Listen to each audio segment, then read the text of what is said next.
Desde a Declaração Mundial de Educação para Todos da Unesco, em 1990, a inclusão escolar de pessoas com deficiência tem sido um tema de enorme importância, especialmente com a adoção da Proposta de Salamanca pelo Brasil em 1994, abrindo espaço para reflexões de caminhos teórico-práticos para o atendimento educacional especializado, que seja digno aos discentes, alunos com necessidades educacionais especiais. Em 2007, há a aprovação da Política Nacional de Educação Especial, PNE, na perspectiva da educação inclusiva pelo Ministério da Educação. A PNE estabelece no capítulo 1º, artigo 2º, que a educação especial ela deve ser ofertada preferencialmente na rede regular de ensino, conforme a Lei de Diretrizes e Bases da Educação Nacional, a LDB de 96. O documento ele abriu caminhos para que houvesse uma melhora na qualidade da educação, com o objetivo de uma educação para todos, né? melhorando a educação e atendendo um movimento mundial que se fortalecia pela inclusão.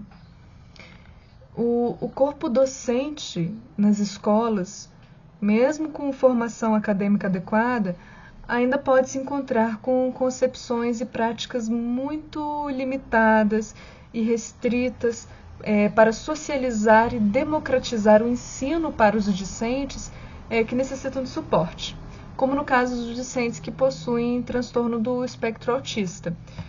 Diante do despreparo para lidar com indivíduos com espectro autista, ainda muito presente nos âmbitos educacionais, torna-se de essencial importância um artigo, né, que auxilie o corpo pedagógico escolar, né, a exercer ações teórico-práticas que possam auxiliar que o educando com autismo ele alcance o seu desenvolvimento no ensino-aprendizagem da melhor e mais digna forma possível, né? A Carize Barberini, ela é especialista em distúrbios do desenvolvimento e ela se dedicou a desenvolver pesquisas sobre práticas pedagógicas para a escolarização dos que possuem autismo. Chegou à conclusão de que há 2 fatores importantes para a melhora do desenvolvimento estudantil dos discentes com autismo no âmbito escolar, sendo o contato visual e a mediação. O contato visual seria uma forma primária de comunicação, para estabelecer uma sensação de segurança e conforto para o discente com autismo, com o objetivo de se mostrar presente para o discente e demonstrar que a sua presença está sendo respeitada, né? De acordo com o Manual Diagnóstico e Estatístico de Transtornos Mentais, o DSM-5, a dificuldade de contato visual é um sintoma evidente do autismo, né? No entanto, se trabalhada gradualmente e respeitando os limites de desconforto do discente, pode-se estimular no aluno com autismo uma forma de comunicação, desenvolvendo assim uma abertura para novas formas de comunicação social. A mediação se daria entre o discente com autismo e os outros discentes da classe. Se o docente se coloca como intermediador desse processo de contato em grupo, pode ocorrer de maneira mais eficiente o desenvolvimento da socialização do discente com autismo, né? Que na figura do docente, ele poderá se sentir mais aberto a se expressar, né, pelo fato de que a figura de um docente intermediador poderia evitar possíveis atitudes de preconceitos dos outros educandos em sala de aula, evitando traumas posteriores e auxiliando na diminuição da ansiedade na interação social, ao estimular nos discentes o acolhimento mútuo, né? Para que ocorra o desenvolvimento global dos que possuem autismo de forma satisfatória no ambiente educacional, é de suma importância que o corpo docente reconheça no discente com espectro autista suas potencialidades e dificuldades, seja pela análise comportamental ou outros métodos, para que consiga se pensar quais possibilidades de desenvolvimento de aprendizagem o discente possui e quais os melhores caminhos para que essas potencialidades se realizem. Um fator necessário a se levar em consideração é a questão da importância da rotina para os que têm o espectro autista. De acordo com o DSM-5, crianças com transtorno do espectro autista frequentemente apresentam explosões de raiva quando, por exemplo, sua rotina é perturbada.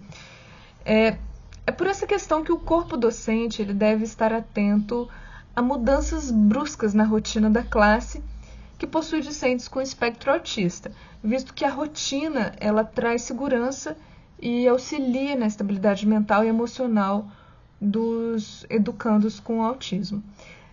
Seria viável que o docente que possui discente com espectro autista adotasse a prática pedagógica de anunciar à classe que atividades serão trabalhadas na próxima aula, para que assim possa ocorrer um preparo prévio, evitando situações surpresa que possam desestabilizar o discente com autismo. São ações que podem parecer mínimas para alguns, mas fazem grande diferença na vida de quem sofre com mudanças inesperadas. A dificuldade de lidar com o sentimento de frustração está presente em várias situações da vida do discente com autismo, principalmente quando este percebe ter cometido um erro em algum exercício proposto pelo docente. Com isso, o docente, ao perceber os erros cometidos, pode adotar uma abordagem de retomar os erros e revisar o conteúdo, enfatizando a naturalidade do ocorrido e a importância dos erros para o desenvolvimento da aprendizagem, para que assim possam ser superadas as dificuldades de uma forma mais substancial, preservando a saúde mental do discente. Conquanto, não é apenas o discente com espectro autista que se beneficiará das práticas pedagógicas explicitadas, mas toda a classe de discentes, em função de que quanto mais se promove a inclusão, mais se combate discriminações e preconceitos sociais, contribuindo assim para a formação de todos os discentes, sensibilizando-os para a importância do respeito com as diferenças e assim auxiliando na formação da cidadania, direito previsto aos educandos no artigo 205 da Constituição de 1988, nossa Constituição Cidadã. Na pesquisa das práticas pedagógicas para a inclusão dos discentes com espectro autista, é importante ter em vista que a palavra, seja falada ou comunicada de outra maneira, do próprio discente que possui autismo, a palavra dele, é necessária de se levar em consideração, para que se evite de cair em estereotipias e generalizações infundadas no estudo deste transtorno, porque tem muitos preconceitos, estereótipos do que é o transtorno do espectro autista. Então, a utilização da denominação espectro denota a imensa diversidade e peculiaridade de cada caso e a subjetividade que pode se tornar o tema, visto que cada caso possuirá características únicas. Ido Kedar, ele é um autor e educador com autismo não verbal e um grande crítico da atribuição pejorativa do retardo mental aos autistas não falantes. É extremamente pejorativo e falso, assim como da falta de empatia a sentimentos alheios de outras pessoas, o que é outro preconceito e outra mentira. O fato de não se expressarem verbalmente, alguns, e com isso não demonstrarem para o meio social a sua intelectualidade, seu desenvolvimento emocional de forma mais abrangente, não exclui o fato de que possuem capacidades intelectuais empáticas e que não necessariamente são atrasadas, sendo muitas vezes encobertas e desconhecidas pelos indivíduos que circundam essa pessoa com espectro autista, E ele também indaga o Kedar sobre quem sabe quanto está trancado dentro, né, dos que possuem autismo.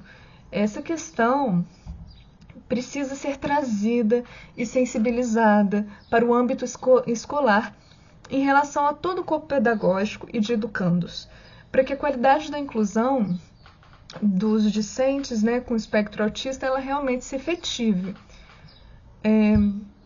A CAA, que é a comunicação alternativa e ampliada, uma sub-área da tecnologia assistiva, ela é responsável em oferecer recursos e serviços para indivíduos que possuem necessidades especiais e utiliza recursos alternativos que podem possibilitar inovadoras formas de comunicação, podendo auxiliar educandos com espectro autista em sua dificuldade de comunicação e interação social.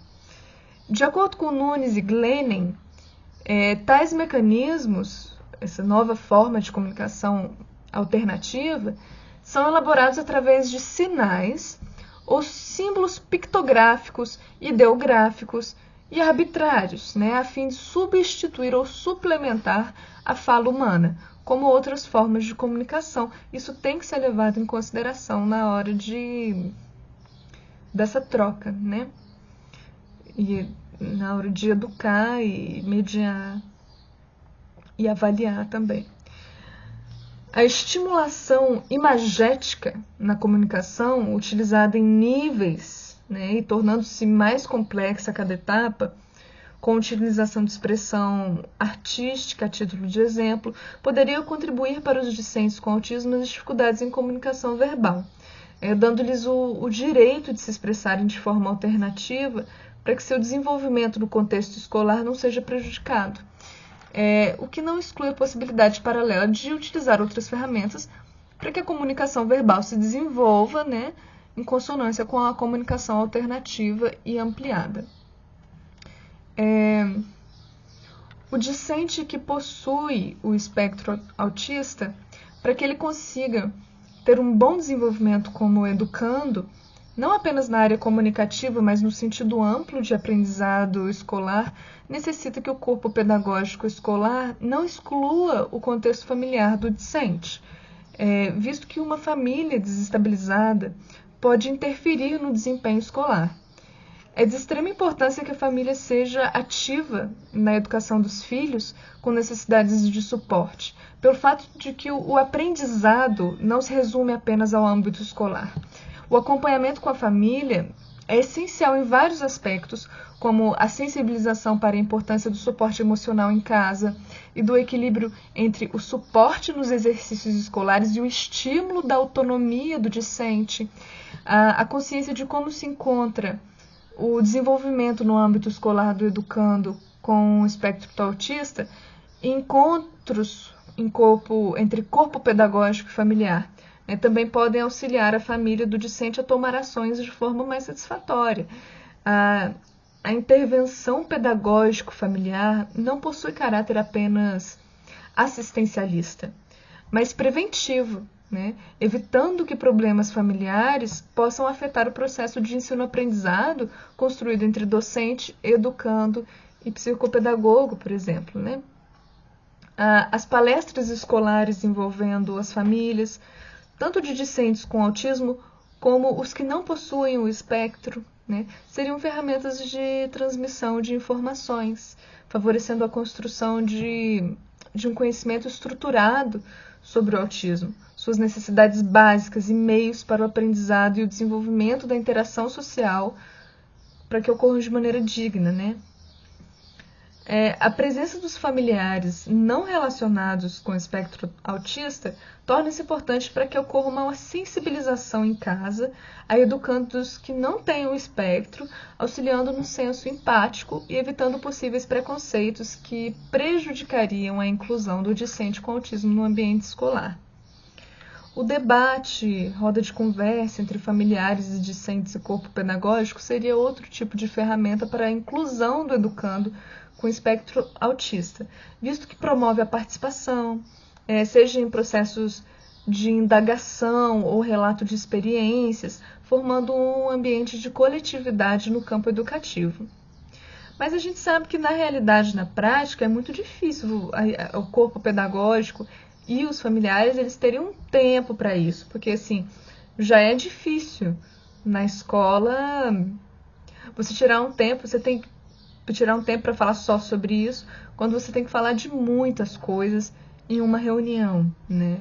Então, caso não caiba no planejamento cronológico escolar as palestras e debates sobre o espectro autista, poder-se, ao menos, inserir o diálogo em determinados momentos das reuniões familiares usuais, pelo fato que ações conscientizadoras sobre autismo propiciam que a Lei 13.625 de 2018, que institui o Dia Nacional da Conscientização do Autismo em 2 de abril, seja amparada em seu propósito de sensibilização. Um encontro onde indivíduos podem ouvir e serem ouvidos, seja em relação ao atípico ou não, contribui para a valorização das diferenças, para que não sejam ocultadas ou minimizadas pela intolerância, mas abraçadas e reconhecidas como um fator enriquecedor da diversidade no ambiente social, propiciando a partilha de vivências e fortalecimento da cidadania. A inclusão educativa exige trabalho em equipe e empenho de todos os envolvidos, conquanto é papel principalmente da escola a sensibilização tanto do direito à igualdade quanto do direito à diferença, no que se vale ressaltar Oliveira e Souza, né? É preciso que tenhamos o direito de ser diferente quando a igualdade nos descaracteriza e o direito de ser iguais quando a diferença nos inferioriza. Um dos primeiros símbolos para caracterizar o autismo foi uma peça solta de quebra-cabeça. Vou colocar a foto aqui. Foi criado em 1964 por Garrett Gasson. Ele era pai de uma criança britânica com autismo, né? E membro do National Autistic Society, Sociedade Nacional Autista. A crítica era o sentimento de não se encaixarem na sociedade e o sofrimento que essa problemática de inclusão gerava, tanto nos que possuíam o espectro autista quanto nos seus familiares. Com o tempo, houve problematização do símbolo e adotou-se a figura de 4 peças encaixadas no quebra-cabeça, né, representando a diversidade do espectro autista e a importância da união e da inclusão para que os que possuem autismo sintam-se encaixados de forma mais digna no contexto não apenas educacional, mas social. Conquanto o símbolo ainda gera polêmica na comunidade, perante seu passado de significar o indivíduo com o espectro autista como aquele que não se encaixa ou possui muita dificuldade de se encaixar na sociedade. Togashi e Walter, eles ressignificam a simbologia do quebra-cabeça para representar indivíduos com espectro autista ao criar uma situação metafórica que remete a situações reais do meio social, onde apresenta o sujeito autista como peça fundamental para a sociedade. Eles vão falar assim que, ao pensar no processo de inclusão escolar, vale refletir como forma de comparação, remetendo-o a um jogo de quebra-cabeça. Quando o mesmo se encontra desmontado dentro da embalagem, com suas peças soltas e misturadas, fica difícil perceber a falta de alguma dessas peças, caso haja, pois são muitas e todas muito semelhantes entre si. Assim que o jogo do quebra-cabeça é montado e organizado, aí sim você pode perceber a falha quando está faltando alguma peça, um buraco no conjunto do quebra-cabeça.